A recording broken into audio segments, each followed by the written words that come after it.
I'm Rachael Woody, and I'm here with Maggie Bowman at Troon Vineyard's Tasting Room in Carlton. And today is November 8th, 2013. And we're here with Maggie to talk about Dick Troon and her mother, Virginia, otherwise known as Jinx, and Frome. So, Maggie, I'd like you to start off with how your parents met, or how Dick and your mother met. Well, oddly enough, our families met at church. Growing up, Dick and his wife had 4 daughters, and they were all the same ages as the 3 girls and the 1 boy in my family, and we all were very, very good friends. And so years after our parents separated, that friendship continued, and he became a very important part of my life and my mom's life. And Dick was very much, he started off as a civil engineer, he was a river guide. How did he and your mother conceive of having a vineyard in that dream? Well, in that time, I was about 10, so my best recollection, I remember Dick Troon as being a visionary. He always looked at people and saw potential, and he always looked at the land and saw potential. He almost put the vineyard into olives. He had heard people talking about how Southern Oregon was the same latitude as wonderful vineyard areas in France, and he's the type of person that just said, let's try it. Mm-hmm. So they did. We did. Right, and so you were age 10, and that was 1968? About then, and it was 1972, I was 15 when I remember helping plant vineyards. He had a pretty good workforce with the kids. So what were some of your duties as a 15-year-old? Well, I remember that there was a huge auger on the back of the tractor. It was very well mapped out, and it would dig a nice big hole for the post, and then we were to follow along with the seedlings and plant them at a certain depth and make sure they were firmly in, and pack it down and water it and go to the next one. What varietals did Dick and Jinx start with? There was Zinfandel, there was Cabernet. I'm not actually a wine expert. I don't drink wine as an adult just because I don't prefer the flavor, but I know that when we started it was mostly Zinfandel. Do you happen to recall if wine was something that they enjoyed, or if it was really down to that's what the land was good for? Wine was something that my family enjoyed. I always remember, even on special occasions, the kids would be given a little tiny serving of wine. For Dick and Jinx and their relationship, would you mind sharing a few of their stories, and especially the ducks? I would love to hear more about.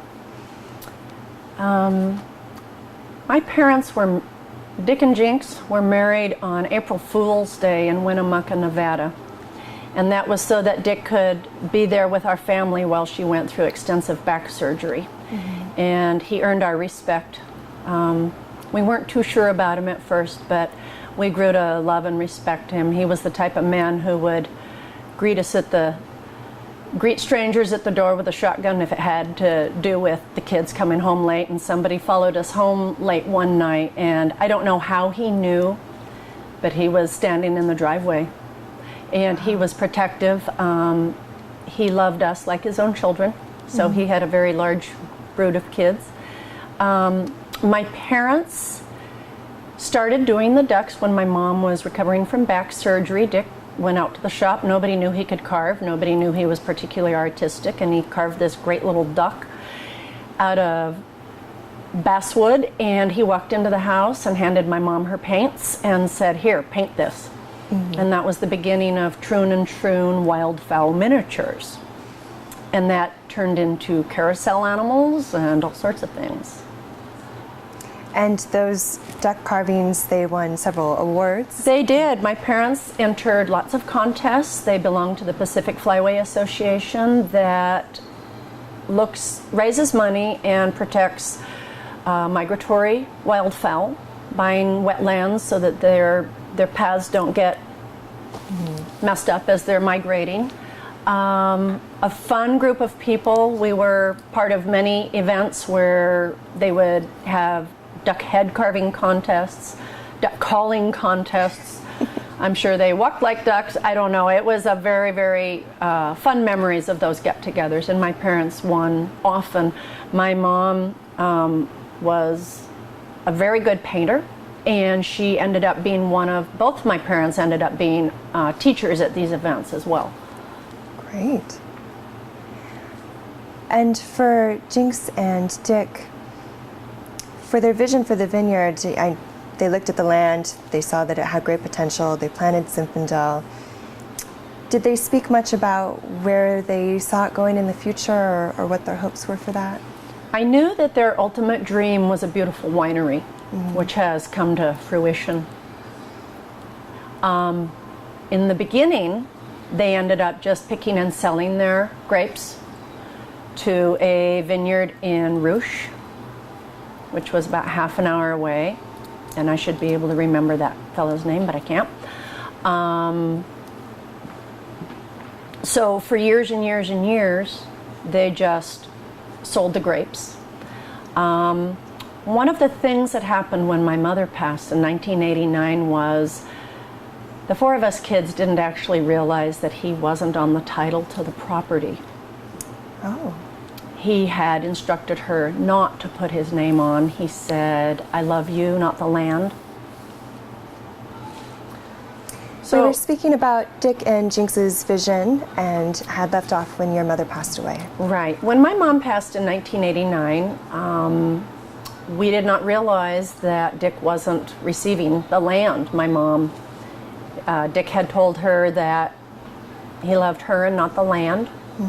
And I think my mom kind of tricked him because she left him half of it anyway.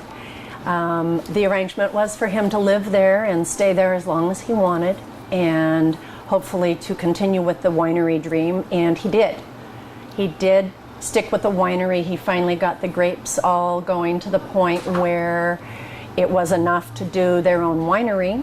He brought in his own winemakers and started with humble beginnings and started the winery and had it going fairly well.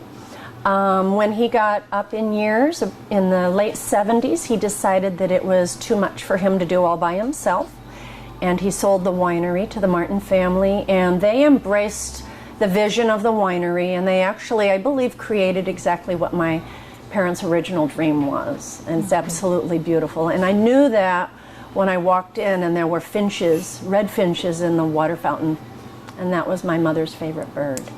Oh. So I told the Martin family that they had done a very good job of continuing.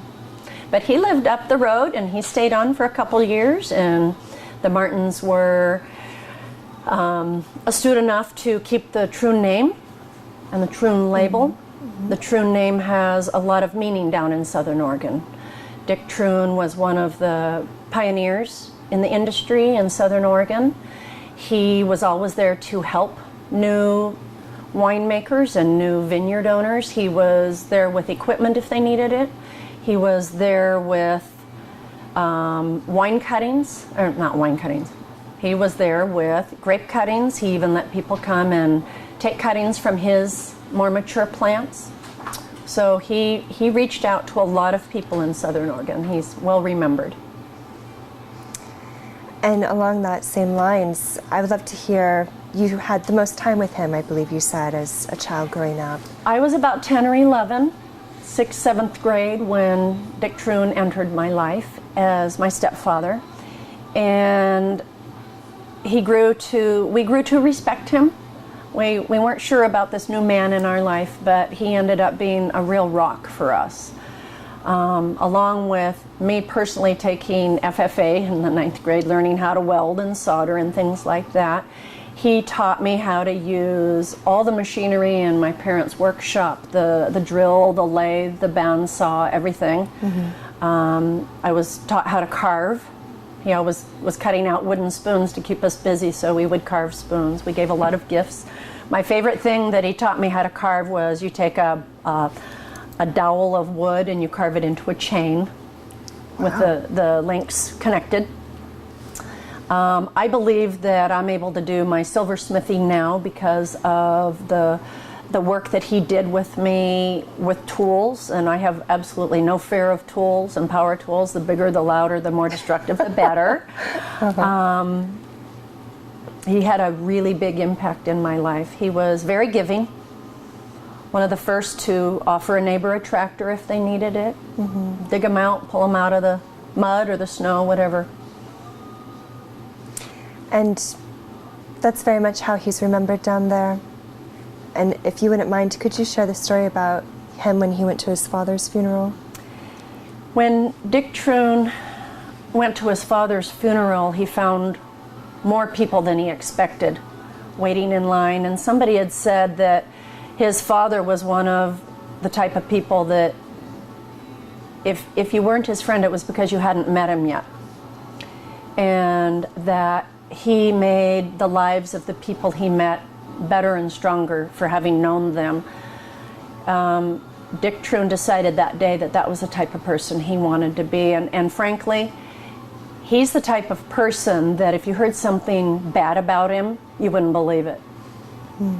That was his reputation in the community, because everything he did was from the heart, and it was selfless. Now, you had mentioned earlier a woman by the name of Alice Silverman. Would you mind sharing a few words about her? I would be happy to. Alice Silverman is a lovely woman from Newport who came into my stepfather's life after my mother's passed. And at first I wasn't too sure. I was prepared to give her the cold shoulder. And she melted my heart within the first 5 minutes. She's an absolute doll. And she and Dick Troon were companions until he passed a year or two ago. And she now still lives, she's 93, she still lives in Newport. Do you happen to recall if Alice was involved with Troon Vineyards, or was very much just a... She was not so much a Troon Vineyard fan, she was the #1 Troon fan. So she was the woman behind Dick in the last few years, supporting him and encouraging him and loving him. If you were to summarize, if that's even possible, your experience with Dick Troon and growing up on the vineyard, what would be your takeaway from that?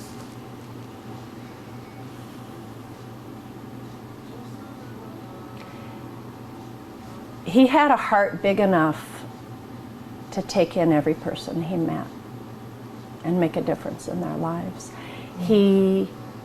There are numerous friends of mine and my brothers and sisters who remember Dick Troon like their dad. He was always there with advice, with a helping hand.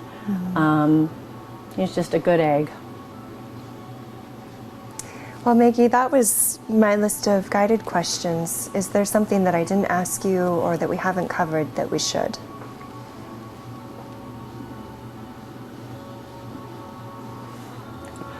No. I've got a couple stories, but they're not suitable for printing.